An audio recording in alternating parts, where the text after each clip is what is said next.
আমার প্রশ্নটা হলো আমাদের শরীরে যে ফায়ার এলিমেন্ট বা অগ্নিতত্ত্ব আছে তার কি অ্যাট্রিবিউট, তার কাজ কি, ফাংশন কি, তার বৈশিষ্ট্য কি? আমি সেটা জানতে চাইছি।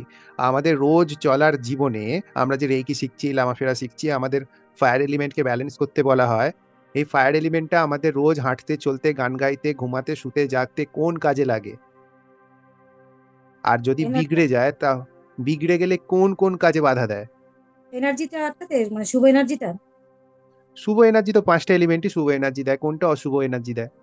না, এটা তো বলছিল যে লক করে দেয় ভালো না, হওয়াটা। না, না, না। ওটা ওই সিম্বলটার গুণ বলছি।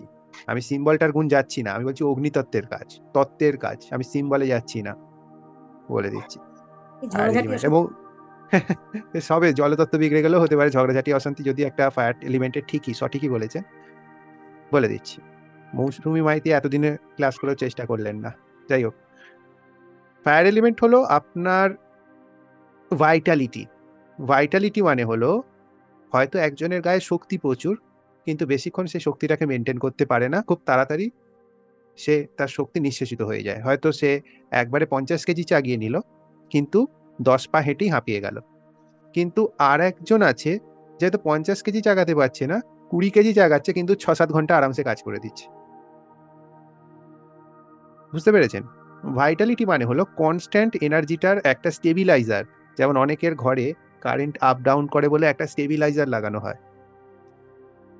যাতে করে কারেন্টের একটা নির্দিষ্ট মাত্রায় ভোল্টেজটা ধরে রাখতে পারে। যদি কারেন্ট ডাউনও হয়ে যায় তার সত্ত্বেও অ্যাপ্লায়েন্সেসটা খারাপ হবে না লো ভোল্টের কারণে। আবার যদি কখনো হট করে বেশি কারেন্ট চলে আসে, তখনও অ্যাপ্লায়েন্সেসটা খারাপ হবে না হাই ভোল্টের কারণে। ভাইটালিটি হলো আমাদের মধ্যে এনার্জির একটা স্টেবিলিটি বজায় রাখে, ফ্লোটা বজায় রাখে। এইভাবে বোঝাতে হবে। কারণ আমাদের ৫ টা তত্ত্বই কোনো না কোনো এনার্জি দেয়। কিন্তু যার মধ্যে ফায়ার এলিমেন্ট ব্যালেন্স থাকবে, সে কনস্ট্যান্ট কাজ করে যেতে পারবে। মেন্টালি হোক, ফিজিক্যালি হোক, কনস্ট্যান্ট কাজ করে যেতে পারবে। আর সেকেন্ড হলো লাইফের যেকোনো সিচুয়েশনকে সে হজম করে নিতে পারবে। যত নেগেটিভ পরিস্থিতি আসুক বা যত পজিটিভ পরিস্থিতি আসুক না কেন, সে হজমের ক্ষমতা রাখে। নেগেটিভ হলেও খেয়ে হজম করে নেবে, পজিটিভ হলেও খেয়ে হজম করে নেবে। খেয়ে মানে এখানে খাবারের কথা বলছি না। মানে একজনের দেখা গেল প্রিয়জন হারানোর দুঃখ খুব সহজেই হজম করে ফেললো। তার মানে তার অগ্নিতত্ত্ব ব্যালেন্সে আছে। তারপরে থার্ড হলো অগ্নিতত্ত্বের সবথেকে বড় বৈশিষ্ট্য হলো পাওয়ার অফ ট্রান্সফরমেশন, মানে পরিবর্তনের ক্ষমতা। আগুনে যেকোনো জিনিস দিলে দেখবেন সেটা ট্রান্সফর্ম হয়ে যায়। কাগজ দিলে ছাইয়ে পরিণত হয়ে যায়, হ্যাঁ? তারপর কিছু একটা ধাতু দিলে সেটা গলে তরল পদার্থে পরিণত হয়ে যায়। মানে অগ্নিতত্ত্ব কনস্ট্যান্টলি একটা জিনিসকে ট্রান্সফর্ম করে দেবার ক্ষমতা রাখে। সর্বভুক টাইপের হয়। মানে সবকিছুই খেয়ে নেয় অথবা সবকিছুই পরিবর্তন করে দেয়। সেজন্য অগ্নিতত্ত্বের যে মানুষের মধ্যে আধিক্য আছে, তার কাছে যেকোনো জিনিস বা যেকোনো লাইফের পরিস্থিতিকে সে ট্রান্সফর্ম করে দিতে পারে নিজের ক্ষমতা বলে। দেখবেন যাদের মধ্যে লিডারশিপ কোয়ালিটিস থাকে, তাদের মধ্যে একটা অদৃশ্য ক্ষমতা থাকে। তারা যখনই এসে দাঁড়ায়, একটা ঝগড়া ঝামেলার বা বিশৃঙ্খলতার পরিবেশ সঙ্গে, সঙ্গে স্টেবিলাইজ হয়ে একটা শান্তির পরিবেশে কনভার্ট হয়ে যায়। সে কি করলো? ট্রান্সফর্ম করে দিল পরিস্থিতিটাকে। তার মধ্যে তার ফায়ার এলিমেন্ট ঠিকঠাকভাবে কাজ করছে। একজন পুওর ফায়ার এলিমেন্টের ব্যক্তির কিরকম বৈশিষ্ট্য হবে? যার মধ্যে পুওর ফায়ার এলিমেন্ট হবে, সেই ব্যক্তি সবসময় অন্যের খুঁত ধরার চেষ্টা করবে। সে ঝিমিয়ে, ঝিমিয়ে মতো থাকবে। তার লাইফের কোনো পারপাস সে বুঝে উঠতে পারবে না এবং সে খুব মেন্টালি এবং ইমোশনালি অ্যাক্টিভ হবে আননেসেসারি ভাবে। আননেসেসারি মেন্টালি অ্যাক্টিভ অথবা আননেসেসারি ইমোশনালি ওভার অ্যাক্টিভ। সবকিছুতেই ইমোশন, সবকিছুতেই দুঃখ, সবকিছুতেই বাহানা, সবকিছুতেই খুঁত খুঁজে বের করা। আগুনে যদি কোনো জিনিস ফায়ার এলিমেন্ট কারো বেশি থাকে, আগুনে যদি কোনো জিনিস পড়ে যায়, আগুন কিন্তু অত বাছবিচার করে না, সব জ্বালিয়ে পুড়িয়ে শেষ করে দেয়। কিন্তু ফায়ার এলিমেন্ট কমে গেলে তার মধ্যে ওয়াটার এলিমেন্ট বেড়ে যেতে পারে। ওয়াটার এলিমেন্ট থাকাটা অসুবিধার নয়, কিন্তু ওয়াটার এলিমেন্ট যদি অতিরিক্ত আধিক্য হয়ে যায়, তাহলে ওয়াটারের কাজ কি? জলের কাজ কি? জল দেখবেন দিয়ে দিলে, কোথাও একটা জায়গায় ফেলে দিলে সব জায়গাটাকে যতটা পারবে সব জায়গায় ছড়িয়ে যাওয়ার চেষ্টা করে। মানে পুরো জায়গাটার মধ্যে নিজের একটা রাস্তা বের করে নেওয়ার চেষ্টা করে এবং ছড়াতেই থাকে, ছড়াতেই থাকে, ছড়াতেই থাকে। এবং সবকিছুর মধ্যে একটা শীতলতার প্রতীক। সেন ওয়াটার এলিমেন্ট আমাদের কি কাজ করে? ওয়াটার এলিমেন্ট আমাদের ইমোশন এবং প্রেমের কাজ করে। প্রেম, ইমোশন, ভালোবাসা এগুলো হলো ওয়াটার এলিমেন্টের কাজ। যদি অতিরিক্ত থাকে কি হয়ে যাবে? সন্দেহবাতিক, মানসিক দুঃখ, আবেগভ্রষ্ট অবস্থা, হ্যাঁ?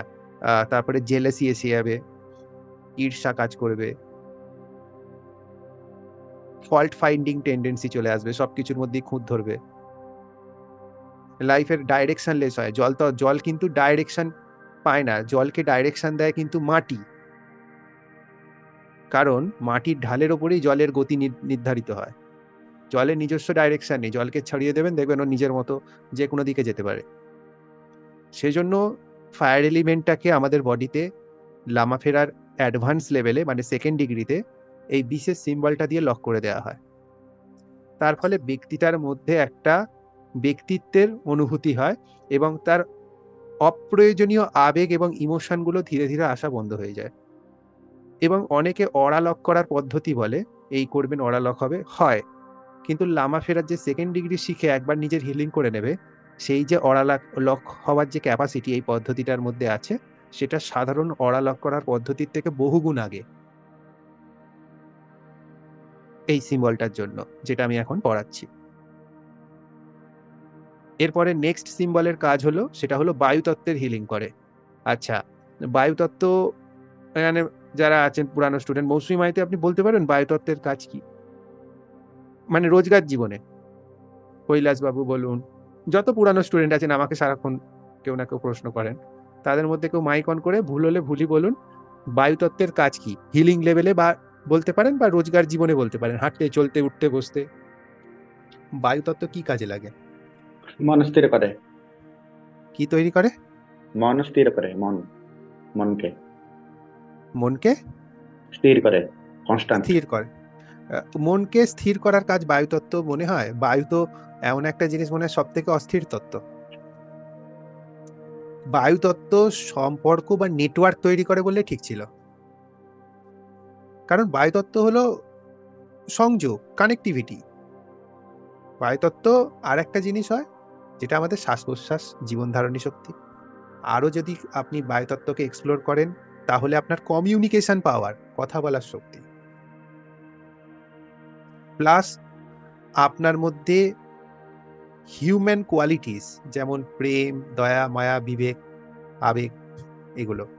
তাহলে ওয়াটার এলিমেন্টের সঙ্গে কিন্তু বায়ুতত্ত্বের কিছুটা সম্পর্ক দেখা যাচ্ছে। যেমন ওয়াটার এলিমেন্ট হলো স্বাধিষ্ঠান চক্র। স্বাধিষ্ঠান চক্র হলো আমাদের রিলেশনশিপকে ডিনোট করে। আবার অনাহত চক্র বায়ুতত্ত্বের, অনাহত চক্রও কিন্তু আমাদের রিলেশনশিপকে ডিনোট করে। স্বাধিষ্ঠান চক্রের যে রিলেশনশিপগুলো সেগুলো হলো এক্সট্রিমলি পার্সোনাল ইন নেচার। মানে আপনার যেগুলো একদম এক্সট্রিম পার্সোনাল রিলেশনশিপ, আপনার স্ত্রীর সঙ্গে বা স্বামীর সঙ্গে বা সন্তানের সঙ্গে, মাতা পিতার সঙ্গে, পরিবারের সঙ্গে। পরিবার মানে বৃহত্তর পরিবারও নয়, একটা ফ্যামিলির মধ্যে একটা ছোট ফ্যামিলি থাকতে পারে, ঠিক আছে? একদম যারা কাছের এক্সট্রিম কোর রিলেশনশিপ, সেটা হলো স্বাধিষ্ঠান চক্রের। আর যেটা বৃহত্তর ফ্যামিলি, ধরুন ফ্যামিলিতে 15 জন থাকে, আপনারা একটা ছোট 3 জনের কি 4 জনের ফ্যামিলি তার মধ্যে থাকেন, তো আপনাদের ওই 4 জনকে স্বাধিষ্ঠান চক্র রিলেশনশিপ পাওয়ার গভর্ন করবে। ওটা হলো জলতত্ত্ব। সেজন্য দেখবেন খুঁটিনাটি হতেই থাকে জলতত্ত্ব থাকলে, সারাক্ষণ চিং বিং করে কিছু না কিছু চলতেই থাকে।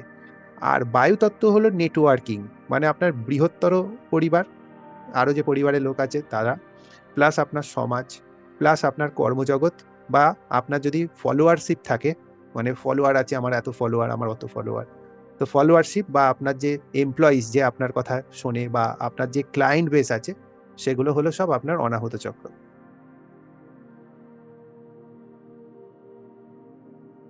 এই রিলেশনশিপগুলো, তাহলে স্বাধিষ্ঠান চক্রের রিলেশনশিপগুলো হলো প্রাইভেট ইন নেচার, অনাহত চক্রের রিলেশনশিপগুলো হলো social in nature.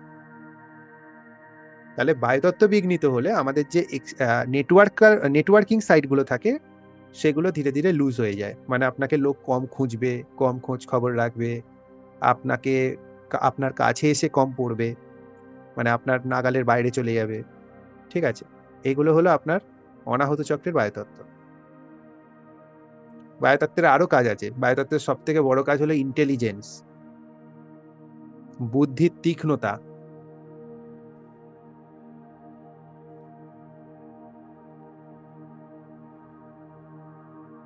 R instant decision making power বায়ুতত্ত্ব দেয়।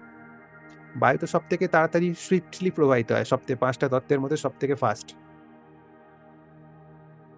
তো যখন আপনি লামাফেরার সেকেন্ড ডিগ্রি বা যখন অ্যাডভান্স লেভেল শিখবেন, এই যে লাস্ট সিম্বলটা আমি এখন শেখাবো, ওইটা আপনার যখন অরালক করে তখন আপনার বায়ুতত্ত্ব শুদ্ধ হয় এবং বায়ুতত্ত্বের মধ্যে যদি কোনো খামতি থাকে সেটা ঠিক হয়। তাহলে আমাদের এই সিম্বলটার নাম হলো সমীর।